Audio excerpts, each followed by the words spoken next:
Hi there, I'm Violet Letterman. I'm a dietetic intern at Seattle Pacific University and I'm here at Lynnwood Food Bank. Today we will be talking about fats. Fats are something that are kind of a hot topic. Some people cut them out entirely, some people really love them, but fats are really important in our diet. There are many vitamins, including vitamin D, that are fat soluble, so they need fat to be absorbed. And there are many other benefits to fat. They cushion our joints, they protect our organs, and they're very important for brain health as well.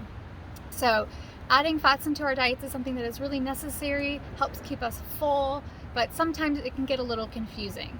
So saturated fats are something that can be very flavorful, but they are something that are good to limit because they can increase our chances of having heart conditions or having elevated blood pressure or high total cholesterol levels. And so here are some tips to kind of decrease those saturated fats and increase those healthy unsaturated fats that can be found in protein sources like seeds, nuts, and then even canola oil. Using those plant sources as well will help increase your fiber intake too.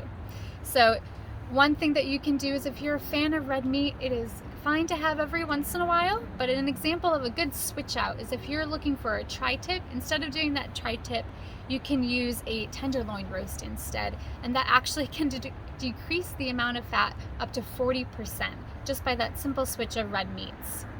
Another example is that if you're somebody who really likes to use heavy cream in recipes or in dressings and things like that, in most recipes you can substitute Greek yogurt, low-fat Greek yogurt, and it'll give you that same creamy consistency and lower those saturated fats.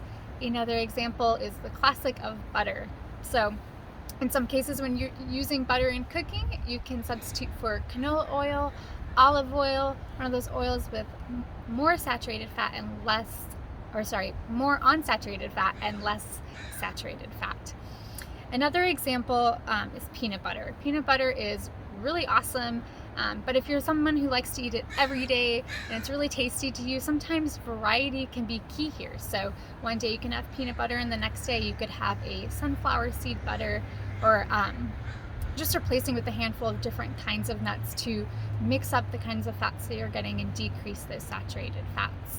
The last tip here is to remember that you don't have to take out everything that you love. If you really love morning bacon, perhaps you can just switch your 3 pieces to 1 piece in the morning, or switch out those pork breakfast links for turkey breakfast links if that's something that you have available to you.